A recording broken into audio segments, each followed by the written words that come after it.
So on my little trip to Montana, there were cross-stitch shops, of course, that I had to stop in, and one of them was Julie at Reflections Stitching and Framing, and she was just lovely. If you ever get a chance to go there, she was so gracious. Her store is beautifully laid out. She has a great selections of patterns, a great selection of frames. I wish I would live closer so that I could take some pieces there to have them framed. She's just lovely. So when I was there, I got a couple of patterns, of course. The first one is Plum Street Samplers Sunflower House. Love the colors in that. Really cute. That's going to get stitched this year.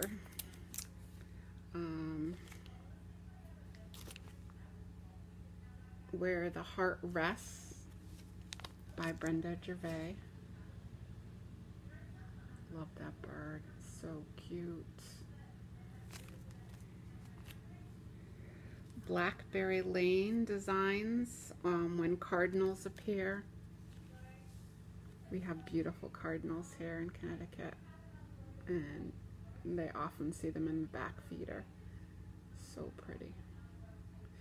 But I don't think I will stitch this one until snow comes around again, because winter, no, I'm done. And while I was there, I don't know if you guys remember that Julie showed a piece from Blackberry Lane called Three Wise Men. And she had it framed both ways. Somebody made it big and had the thing framed on the diagonal, and then someone stitched it like on a 40 count silk gauze or something and made it into an ornament. And yeah, I had to have this one. Don't know when I'm ever going to stitch it, but it is so beautiful. And then street sampler called Harvest Keeper. Oh, look at those bees. So cute. So pretty, so fall. So that has to get stitched. And she had little scrap pieces of fabric that I wanted to try out, and I loved the color of this one. It's called, it's a 28 count Brandywine. Love that chocolatey color. Really pretty. She has great penmanship. Not me. Should have been a doctor just from my handwriting. So this is a 28 count Lugana in an ice blue color. So pretty. So that's what I got from Julie. I think I just ordered these from 123 Stitch. I got Joy. And I actually want to show you why I got Joy. I was in Hobby Lobby and they had these wooden sleds that this would be beautiful on. Hang on one second, I'm gonna get. Okay, so this is the sled I got at Hobby Lobby. And I just think that will look so cute on there like that. And I'll personify it with some picks and greenery, etc. So these were fairly cheap. I think they were $30, and I used my 40% off coupon each time I went in, and I got 3 of these. I'm looking for another design that will fit this way on it, or even if I do this way. So I'm on the lookout for designs that will fit on there. So, found out that you could get patterns from the Good Housewife. I think that's how you say it. And so I got Ira Ray and Ida May.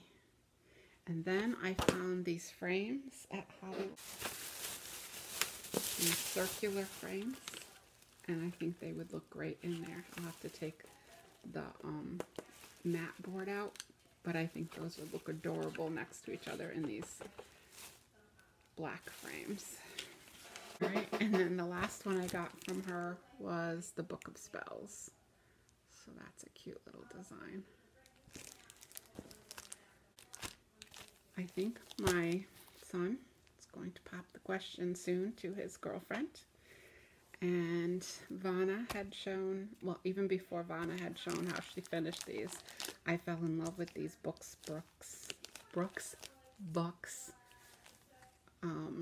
What are they called? Bride's tree ornaments. So I'm going to make all of these.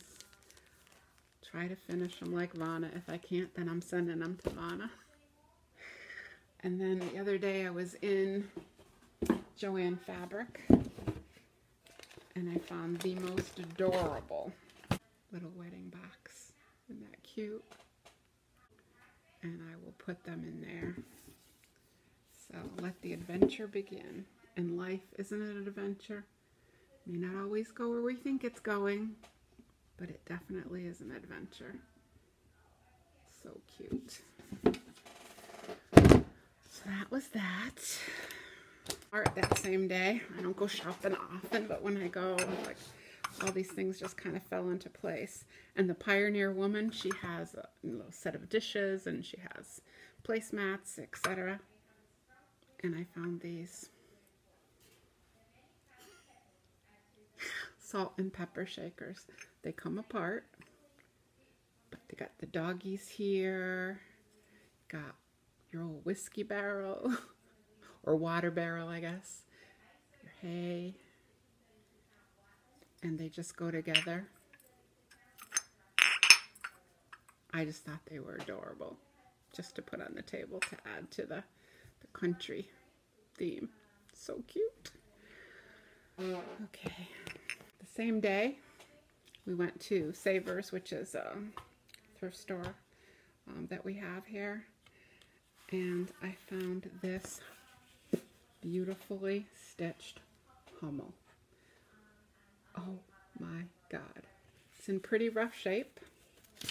I mean, it's falling apart here and it has some stains on it, but I think I'm going to take it apart and give it a little love because I just think, how adorable is he? For $3. He's adorable. So he's going to get some love.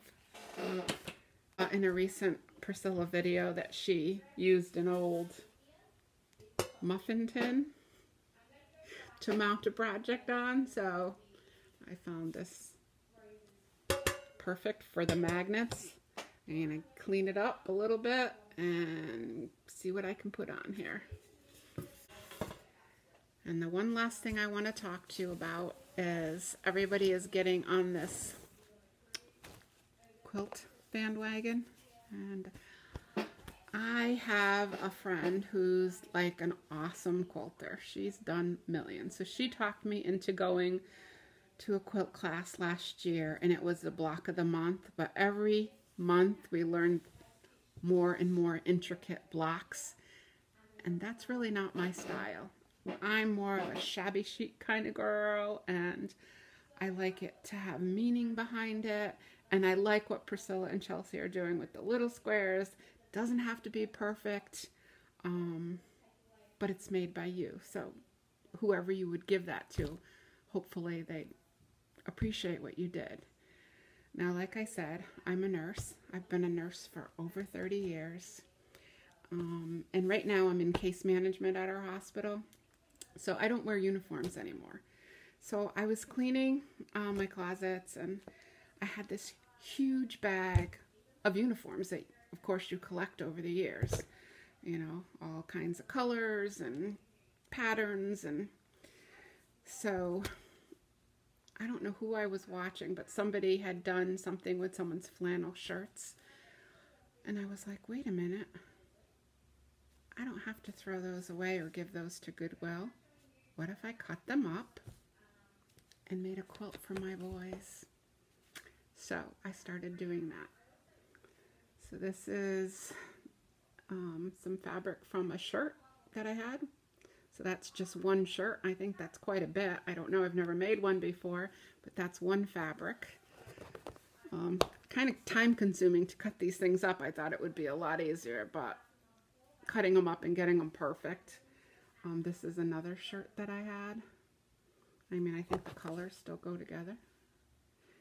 And then we wore a lot of the same color pants, these blue pants, and then the shirts could kind of coordinate with those, any kind of shirt you wanted. But I have this one that I need to cut up. I've like cut them apart, but I haven't cut them. I have some other blue fabric. Let's see. I have some circles, you know, just cutting them up. So I'm hoping that my boys will really like these. I'm going to make like lap quilts for them. Anything that I've ever made them with cross stitch, they're very appreciative of it. But I just think they'll get a big kick out of this. It'll be something they can remember forever. I was a single mom and I worked in the ER for a lot of my nursing career. And if you ask my kids what they remember most is the moral of the story tales from the ER when we were sitting at the kitchen table. So if anyone did anything stupid or dangerous, or, you know, it's a perfect story to teach your kids, you know, why you shouldn't do this, why you should think about things, why you shouldn't just jump in. So actually when my son applied for college, you know, they have to write that essay. And that's kind of what he wrote. So I think they'll really appreciate me making them a scrappy quilt out of my nursing stuff. So I think that's it for all the things I have to show you. But I have quite a few things planned with a few people here in Connecticut. First of all, my best bud, Andy from Nana's Needles. We have, I was reading, I got a subscription, online subscription to Punch Needle magazine, Cross Stitch and Needle, Punch Needle and Cross Stitch magazine, I think that's what it is. And I was reading about a shop in Maine that has a lot of punch needle. And I said, hey, how'd you like to go on a road trip to Kennebunk? They have a class in March. And Andy, being the adventurous person she is, was like, yeah, I'm all in. So we're going to a punch needle class in Kennebunk, Maine. I think it's like March 11th, I want to say. But that should be a lot of fun. And then I get to go with Joe to the New Jersey Flosstube retreat. Can't wait to meet all the girls there. Arlene and McKenna and all of the Flosstubers that are going. Just so many to mention. And of course, Joe will be a hoot. She's driving. I wanted to kind of take the train, but she's all into the driving. So we'll be coming down. We're coming a day early, like on Thursday. So I'm really looking forward to that. And then in October, Andy and I are going to, before October, there's celebrations also in May. I think it's the week or the 2 weeks after the New Jersey retreat, and I'll be going with Andy again for that one. And our friends Star and Beth. So, and we met some people last year at celebrations that'll be there again from New Jersey, so that'll be fun. And then in October, Andy and I will also be going to Massachusetts for the Primitive Hair retreat. Yeah, and we're going to be going to Salem. It's going to be all witch themed, and you know how her patterns are for witches, so that ought to be a real good time. We're taking a bus to Salem to do that tour. Okay, so I think I've told you everything. If I haven't told you everything, I will save it for the next video. I'm going to try to do these more on a monthly basis. Don't hold me to it, because things happen, but I will try. All right, everyone, have a great day and happy stitching.